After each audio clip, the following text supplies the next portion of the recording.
Well, thank you. I'm really excited about being here today, and I appreciate so much enthusiasm for the work that is reflected in this bill. And we've got legislators here from both sides of the aisle, from both the all the way on the Detroit side of our state, and if you're looking out on the river and you're in downtown Detroit, to the west side of the state, looking out on Lake Michigan. This was an incredible bipartisan effort that has culminated to this moment. And so, Senator Brinks, thank you for your leadership. Todd Hort, who is the owner of this fine restaurant, thank you for hosting us and letting us come inside. It's a little chilly out there. Senator Bumstead, Representative Hood, Representative LeGrand, so pleased that you are joining us here today. Representative Tate as well, who came from Detroit to join us this morning. Mayor Bliss, who's been a relentless advocate and has really been a big part of making sure that we were able to get this over the finish line. Ron Olson from our DNR, he does a phenomenal job, and this is how everyone in the DNR shows up every single day in their work clothes, ready to get to work. And Brian, thank you for your leadership in this space as well. So this is great. We are here today to celebrate what really is a big win for everyone in the state of Michigan. Today I'm going to be signing the Building Michigan Together plan. And this is a bipartisan plan that truly is fiscally responsible and will make some of the largest infrastructure investments in our state's history at a time where we need that more than ever. Building on work that we have been doing to fix our roads and upgrade pipes and dams and so much more. So once again, we've proven that in Michigan, Republicans and Democrats can come together to get things done. And if we keep the needs of the people of our state front and center in all of our work, we're going to be able to continue this momentum and get a lot more done. Even in tough times, we have shared challenges and priorities, and we can be a model for the rest of the country to look to how things are moving forward with our grit and determination and bipartisanship. Now, we've done it time and time again on 3 balanced bipartisan budgets, historic economic development legislation that helped us land a $7 billion investment by General Motors, largest in the company's history, building batteries and manufacturing of the future. And there's just so much more in this plan to celebrate today. So I'll start with talking about the Grand River Greenway, which everyone here is, I know, very excited about. It's a very cool project, and it is a bold vision to expand accessibility to the riverfront green space in Grand Rapids, one of our fastest growing cities. 28 miles of new recreational trails will cover 9,000 acres, connecting neighborhoods and small businesses and people in downtown.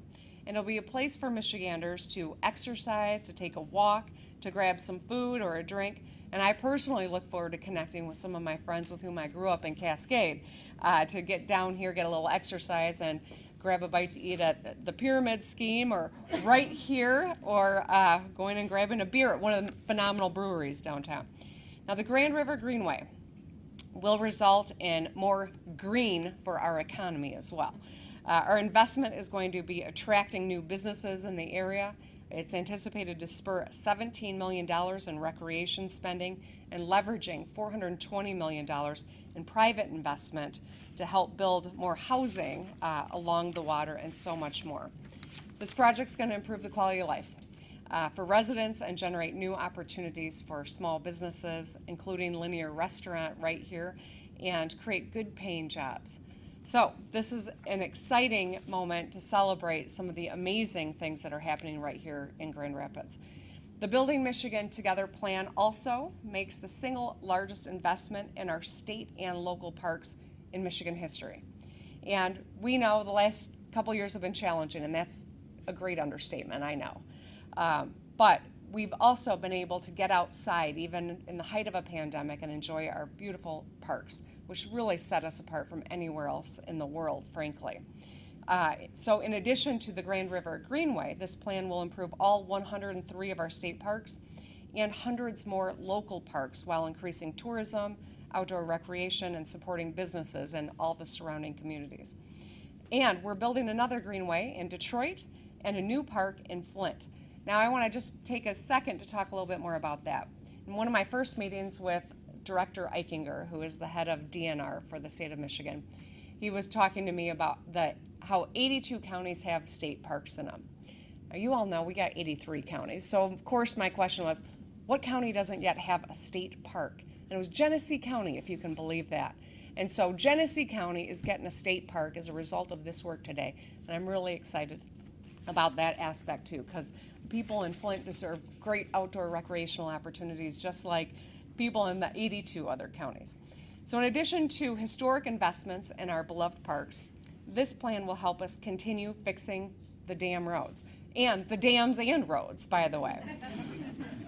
I think that's going to be the same this year, right? We're fixing the dams and roads.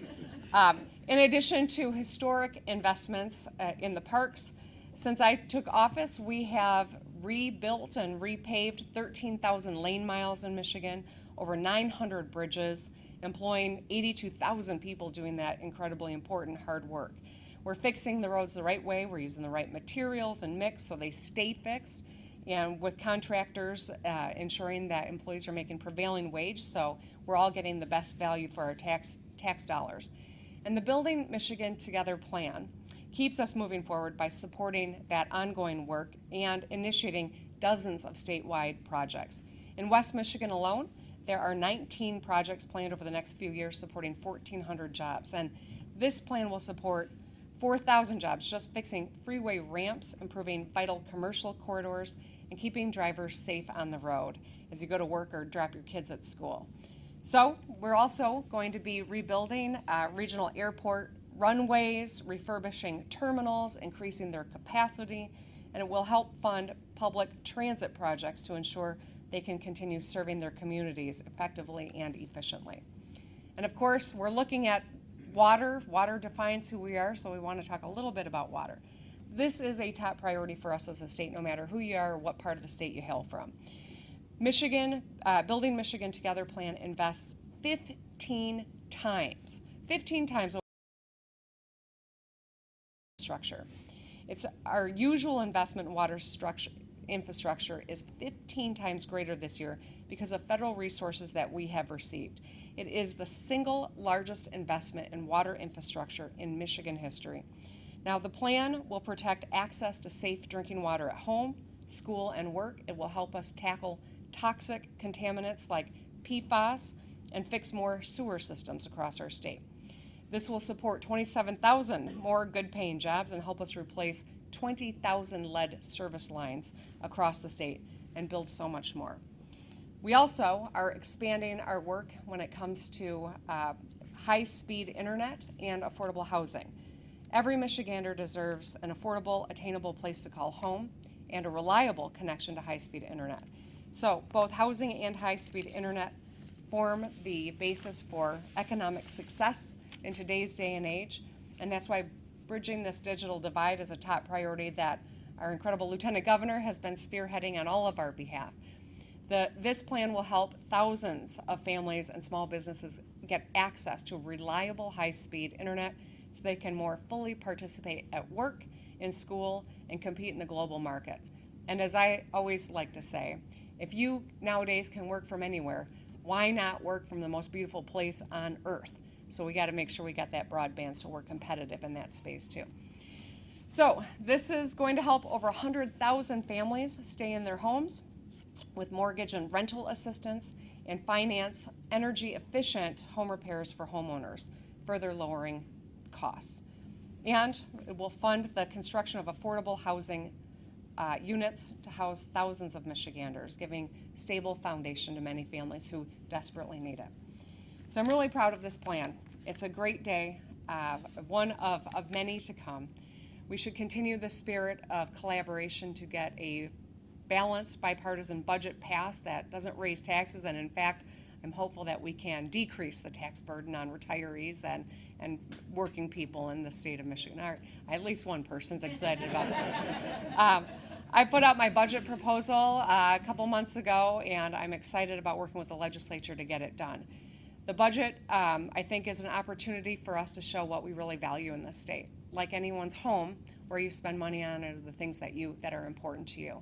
And ours needs to reflect that. Our kids, our skills, our competitiveness, these are the things that center who we are here in Michigan. And we have a unique opportunity to do big things right now. We turned a $3 billion projected deficit into a $7 billion surplus. We have an opportunity right now, unlike anything we've seen in decades. Today's action is a big step in the right direction. I'm excited about it. We're having the best economic recovery in our state's history since this pandemic began. We've created 21,200 auto jobs and counting in the last couple of years. $400 refund checks for people who own vehicles that are insured in Michigan are hitting the mailboxes right now. Our kids are learning in person as they should be, and there are a lot of signs that we are on the right track. Not everyone's feeling it yet, but because of these investments, everyone will. So I thank the legislature who is here in great numbers and on both sides of the aisle for their leadership and partnership in this space. None of us does any of this alone, but together we are capable of incredible things. So thank you all for being here. I am going to put my signature on these bills and make it a reality, and I'd like to invite legislators who are here up to take pictures with us, but I think we're going to do that after I come back and do Q&A. I'll jump back and we'll pretend that I'm signing it again. All right.